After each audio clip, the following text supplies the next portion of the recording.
Hello అండి అందరికీ. అనుకోని ప్రేమ పార్ట్ 70. ఆదిత్య కారులో ఆదిత్య వాళ్ళింటికి బయలుదేరిన ఛాయ మనసులో అనేక ఆలోచనలు మెదులుతూ ఉంటాయి. మా చెల్లి సిరికి ఆదిత్య సార్ చేసిన సహాయానికి బదులుగా నేను చేస్తున్న ఈ సహాయంతో ఇద్దరు లెక్కలు సరిపోతాయి. ఈ గంభీరంకి నాకు ఎవరికి ఎవరితోనూ బాకీ ఉండదు అని ఆమె మనసులో ఒక విధమైన ఊరట చెందుతుంది. కానీ అంతలోనే ఛాయ మనసులో సుందరమ్మగారి వైపు మెళ్ళుతుంది. సుందరమ్మగారు ఛాయను ఎంత ప్రేమగా చూసుకుంటారో తలుచుకుంటేనే ఛాయ గుండె బరువెక్కుతుంది. పాపం ఆమె నన్ను తన మనవడికి భార్య అని ఎంతగానో నమ్ముతున్నారు. అది నిజం కాదని తెలిస్తే ఎంత బాధపడతారో. నేను ఆమె నమ్మకాన్ని వమ్ము చేసినట్లు అవుతుంది కదా. వాళ్ళు నన్ను జన్మలో క్షమించరు. ఈ ఆలోచన ఆమెను మరింత కృంగతీస్తుంది. నేను చేస్తున్నది ఎంత పెద్ద తప్పో కదా అని ఆమె ఆలోచనల సుడిగుండంలో ఆమె శరీరం తెలియకుండానే స్పందిస్తుంది. ఈ ఆందోళనతో ఛాయ అరచేతులు తడిగా మారతాయి. ఆమె మెల్లగా తన కుడి చేతిని తన పక్కకు ఆనించి తడిని తుడుచుకుంటుంది. తెలియకుండానే ఆ చెయ్యి కారులోని సెంటర్ కాన్సలెంట్ పైకి చేరుతుంది. గేర్ లివర్కు దగ్గరగా ఉన్న ఎక్సలేటర్పై ఆమె వేళ్లు మెల్లగా కదులుతుంటాయి. ఆమె దృష్టి ఆలోచనలతో మునిగి తేలుతుంది. చుట్టూ ఏం జరుగుతుందో కూడా పట్టించుకోదు. ఆదిత్య పక్కనే ఉన్నాడనే విషయాన్ని కూడా మర్చిపోతుంది.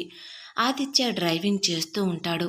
అతడి దృష్టి రోడ్డు మీద ఉన్నా మనసులో మాత్రం వసు పెళ్లి గురించి, అక్కడ ఎలా ప్రవర్తించాలో అనే ఆలోచనలు చేస్తూ ఉంటాడు. ప్రక్క సీట్లో ఉన్న ఛాయను అనుకోకుండా చూస్తాడు. ఆమె కొంచెం కంగారుగా ఉన్నట్లు గమనిస్తాడు. ఆమె నుదుటిపై చిన్నగా చెమట బిందువులు మెరుస్తుంటాయి. బ్రేక్ వేయవలసిన సమయం రావటంతో ఆదిత్య తన ఎడమ చెయ్యిని కదిలిస్తాడు. అనుకోకుండా అతని చెయ్యి ఛాయ చేతి వేళ్లను తాకుతుంది. ఆమె వేళ్లు ఎక్సలేటర్పై ఉన్నాయని ఆదిత్య గమనించలేదు. అతడి చేతి స్పర్శ తగలగానే ఛాయ ఒక్కసారిగా ఉలిక్కి పడుతుంది. ఆదిత్యకు కూడా ఆ క్షణం ఏం జరుగుతుందో అర్థం కాదు. ఎవరో తన చేతిని తాకినట్లు అనిపిస్తుంది. ప్రక్కకు చూస్తే అది ఛాయ చెయ్యి. ఆమె చెయ్యి ఎక్సలేటర్పై ఉండటం అతనికి చాలా వింతగా, కొంచెం ఇబ్బందిగా అనిపిస్తుంది. ఆమె చేతిని తాకిన ఆదిత్యకి ఆమె చేతి వేళ్లు కొంచెం తడిగా ఉన్నట్లు అనిపిస్తుంది. అయ్యో అనుకుంటూ వెంటనే తన చేతిని వెనక్కి తీసుకుంటాడు. ఆమె కళ్ళు ఒక్కసారిగా పెద్దవవుతాయి. నా చెయ్యి అక్కడ ఎందుకు ఉంది? ఆదిత్య సార్ ఏమనుకుంటారో, ఎంత తప్పుగా భావిస్తారో అని అనుకుంటుంది. ఈమె చెయ్యి ఇక్కడేం చేస్తుంది? ఒకవేళ కావాలని చేసిందా, లేక టెన్షన్గా ఉన్నట్టు ఉందిగా, కాబట్టి ఆ టెన్షన్లో అలా జరిగిందా అంటూ అతని మనసులో ఒక క్షణం మెరుపు లాంటి ఆలోచన మెరుస్తుంది. కానీ వెంటనే దాన్ని తోసిపుచ్చుతాడు. ఛా, అలాంటిదేమీ ఉండదు. ఈ తింగరది ఎప్పుడూ ఏదో ఒక టెన్షన్లో ఉంటుంది అని వెంటనే తన చెయ్యిని వెనక్కి తీసుకుంటాడు. కారులో ఒక విధమైన నిశ్శబ్దము అలుముకుంటుంది. ఇద్దరి మధ్య ఒక కనిపించని గోడ ఏర్పడుతుంది. ఎవరి కళ్ళు ఎవరిని చూడటానికి కూడా సాహసించటం లేదు. ఛాయ తల దించుకుని తన ఒడిలో చేతి వేళ్ళు కలుపుకుని చూసుకుంటుంది. ఆదిత్య దృష్టి రోడ్డు మీద ఉన్నా అతని మనసంతా ఇందాక జరిగిన సంఘటన చుట్టూనే తిరుగుతూ ఉంటుంది. ఆదిత్య కొంచెం తన గొంతును సవరించుకుంటాడు, ఆ నిశ్శబ్దాన్ని ఛేదించే ప్రయత్నం చెయ్యటానికి. సారీ ఛాయ, నేను గేర్ మార్చేటప్పుడు అనుకోకుండా నా చెయ్యి అని అతడు తడబడుతూ మాట పూర్తి చెయ్యలేకపోతాడు. ఆ క్షణంలో ఆదిత్యకి ఎలా మాట్లాడాలో అర్థం కావటం లేదు. ఆదిత్య మాట వినిన ఛాయ తడబడుతూ చిన్నగా, పర్వాలేదు సార్, నాదే తప్పు, నేను ఏదో ఆలోచనలో ఉండి నా చెయ్యి అక్కడికి, సారీ అంటుంది. ఆమె కూడా తన మాటలను పూర్తి చేయలేకపోతుంది. సిగ్గుతో ఛాయ గొంతు మోగపోతుంది. ఇద్దరూ చాలా ఇబ్బందిగా, అసౌకర్యంగా ఫీల్ అవుతారు. వారిద్దరి మధ్య ఎప్పుడూ ఇలాంటిది జరగలేదు. ఆదిత్య తన కారు వేగాన్ని పెంచుతాడు. ఆ ఇబ్బందికరమైన వాతావరణం నుండి తప్పించుకోవటానికి ప్రయత్నిస్తాడు. ఛాయా కిటికీలోంచి వేగంగా కదులుతున్న ప్రకృతిని చూస్తూ ఉంటుంది. కానీ ఆమె మనసు మాత్రం ఇందాక అనుకోకుండా జరిగిన స్పర్శను మాత్రం మర్చిపోలేకపోతుంది. ఆయన చెయ్యి నా చేతిని తాకినప్పుడు నాకెందుకు అంతలా అనిపించింది? నా శరీరం ఎందుకు అలా స్పందించింది? ఈ కాంట్రాక్టు త్వరగా ముగిస్తే బాగుండు అని అనుకుంటుంది. ఆదిత్య కూడా తన ఆలోచనలో మునిగి ఉంటాడు. ఇంతలో ఆదిత్య వాళ్ళ ఇల్లు రానే వస్తుంది. అతడు కారును తిన్నగా వాళ్ళ ఇంటి ముందు ఆపుతాడు. ఆ ఇంట్లో పెళ్లి సందడి స్పష్టంగా కనిపిస్తుంది. రంగురంగుల తోరణాలతో, బంధువుల రాకపోకలతో ఆ ప్రాంతమంతా సందడిగా ఉంటుంది. ఛాయా కారు దిగుతూ ఒకసారి దీర్ఘంగా శ్వాస తీసుకుంటుంది. కారు అయితే దిగింది. కానీ అక్కడి నుండి అడుగు ముందుకు వేసి లోపలికి వెళ్ళాలంటే కాళ్ళు వణుకుతుంటాయి ఆమెకి. ఆదిత్య కూడా కారు దిగి ఛాయా వైపు చూసి ఒక చిరునవ్వు నవ్వుతాడు. కానీ ఆ నవ్వులో ఆప్యాయత అనేది కనిపించదు. పద ఛాయా, లోపలికి వెళ్దామంటాడు.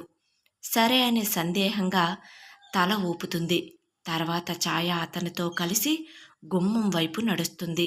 హాల్లో అప్పటికే చాలామంది బంధువులు ఉంటారు.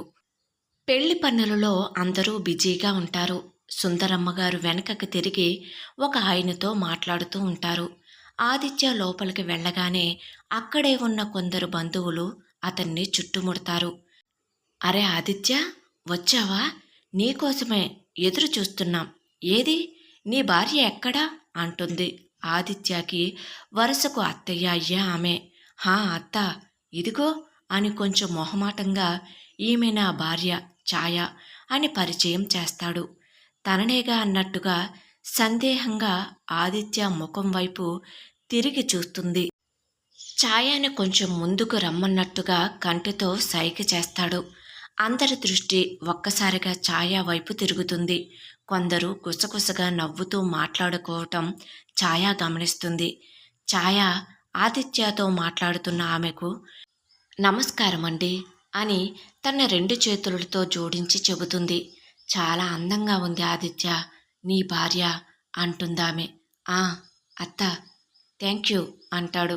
ఇంతలో ఎవరితోనో మాట్లాడుతున్న సుందరమ్మ గారికి ఆదిత్య గొంతు వినిపించటంతో వెనుకకు తిరిగి చూస్తారు.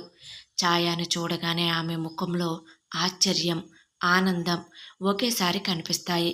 అరే ఛాయ, వచ్చావా తల్లి అంటూ ఛాయ గడ్డం పట్టుకుని అడుగుతారు సుందరమ్మ గారు. వచ్చాను అన్నట్లుగా ఛాయ కంటిలో చిన్న నేటి చెమ్మతో తలను నిలువుగా ఊపుతుంది. చూడండి, ఈమె నా మనవడి భార్య, ఎంత అందంగా ఉందో కదా, మా ఆదిత్య బాబుకి సరైన జోడి అని అందరికీ చెబుతూ మురిసిపోతుంటారు సుందరమ్మ గారు. ఇంతలో అక్కడికి ఆదిత్య చిన్నత్త చేరుతుంది. ఏమిటమ్మా నీ పేరు? ఆదిత్య నిన్ను ఎక్కడ కలిశాడు? మీకు లవ్ మ్యారేజ్ అంట కదా అంటుందామె. ఇంతలో అక్కడే ఉన్న ఆమె భర్త కూడా అంత హడావిడిగా పెళ్లి చేసుకున్నారేంటి, మాకు చెప్పకుండా అంటూ ప్రశ్నిస్తాడు. బాబోయ్, ఇక్కడే ఉంటే నెక్స్ట్ ఆ ప్రశ్నల వర్షాన్ని నా మీద కురిపిస్తారు. ఒరే ఆదిత్య, నెమ్మదిగా ఇక్కడి నుండి జారుకో అని తనలో తాను గొనుక్కుంటాడు. ఇంతలో వరుసకు పిన్నయ్యే ఆమె ఇలా అడుగుతుంది. ఏంటి, మీ ఆయన పెద్దగా ఎవరితోనూ మాట్లాడడు, మరి నీతో అయినా మాట్లాడుతున్నాడా లేదా అంటుందామె. అరే ఆదిత్య, ప్లీజ్ జంప్ అనుకుంటూ నెమ్మదిగా అక్కడి నుండి నడుచుకుంటూ మేడ మీద ఉన్న తన రూమ్ దగ్గరకు వెళ్ళటానికి మెట్ల దగ్గరికి వెళ్తాడు. ఛాయ ఒక్కసారిగా ఉక్కిరి బిక్కిరి అయిపోతుంది. అందరి ప్రశ్నలకు ఏం సమాధానం చెప్పాలో ఆమెకు అర్థం కావటం లేదు. ఆమె తడబడుతూ ఏదో చెబుతుండగా ఛాయ చూపు మేడ మీదకు వెళ్తున్న ఆదిత్య వైపు పడుతుంది. ఛాయ కళ్ళల్లో నీళ్లు తిరుగుతాయి. ఆమె చూపు కదులుతున్న ఆదిత్య వెన్నుపై నిలిచిపోతుంది. అతడు మెట్లు ఎక్కుతూ పైకి వెళ్ళిపోతూ ఉంటాడు. ఆమె కళ్ళల్లో స్పష్టమైన బాధ కనిపిస్తుంది. నన్ను ఇలా ఎక్కడ ఒంటరిగా వదిలేసి వెళ్ళిపోతున్నావా అన్నట్లుగా అతను వెళుతున్న వైపే నిస్సహాయంగా నిలబడి చూస్తూ ఉండిపోతుంది. ఈ గంభీరం ఎప్పుడు ఇలానే చేస్తాడు, నన్ను ఒంటరిగా వదిలేసి ఎస్కేప్ అయిపోతాడు అని తిట్టుకుంటుంది. మళ్ళీ వాళ్ళ అందరి వైపు చూస్తూ పలకరింపుగా చిన్న చిరునవ్వు పెదవులపై మెయింటైన్ చేస్తుంది.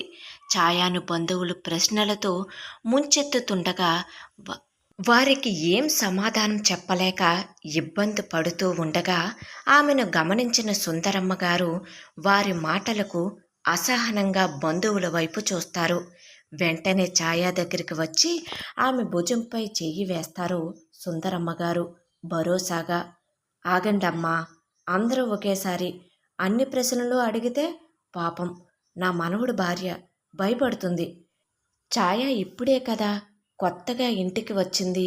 మీరందరూ తనని అలా భయపెడితే ఇంకెలా ఉంటుంది అంటారు సుందరమ్మ గారు. సుందరమ్మ గారి మాటలకు బంధువులంతా ఒక్కసారిగా సైలెంట్ అయిపోతారు. ఆమె మాట జవదాటలేరు. వీళ్ళందరికీ కాస్త తొందరపాటంతే. నిదానంగా అందరికీ చెబుతుందిలే. నువ్విక్కడే కూర్చో ఛాయా, కాసేపు ఆ సోఫాలో కూర్చుని విశ్రాంతి తీసుకో. నేను నీకు తాగటానికి మంచినీరు తీసుకువస్తాను అంటారు సుందరమ్మ గారు. ఆమె ఛాయా చేయిని తన చేతుల్లోకి తీసుకుని మెల్లగా నొక్కి ఆమెకు ధైర్యం చెబుతారు. తర్వాత సుందరమ్మ గారు నెమ్మదిగా వంటగది వైపు నడక సాగిస్తారు. ఛాయా ఒంటరిగా సోఫాలో కూర్చుంటుంది. ఆమె గుండె ఇంకా భయంతో కొట్టుకుంటుంది.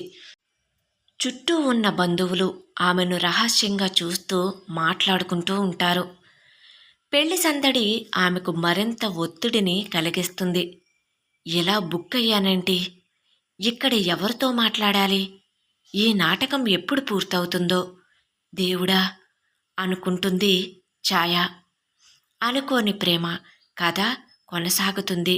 కథ నచ్చినట్లయితే తప్పకుండా లైక్ చేయండి. ప్లీజ్ దయచేసి సబ్స్క్రైబ్ చేసుకుని ఎంకరేజ్ చేయగలరండి. ఈ కథకు సంబంధించిన మిగిలిన అన్ని పార్ట్స్ కూడా మన ఛానల్లో ప్లేలిస్ట్లో సేవ్ చేయబడి ఉన్నాయండి. ఒకవేళ మీకు ఇంట్రెస్ట్ అయితే కనుక వెళ్ళి చెక్ చేయొచ్చు. కథ ఎలా ఉంది అనేది కామెంట్ సెక్షన్లో తెలియచేయడం మాత్రం మర్చిపోవద్దండి. Thank you.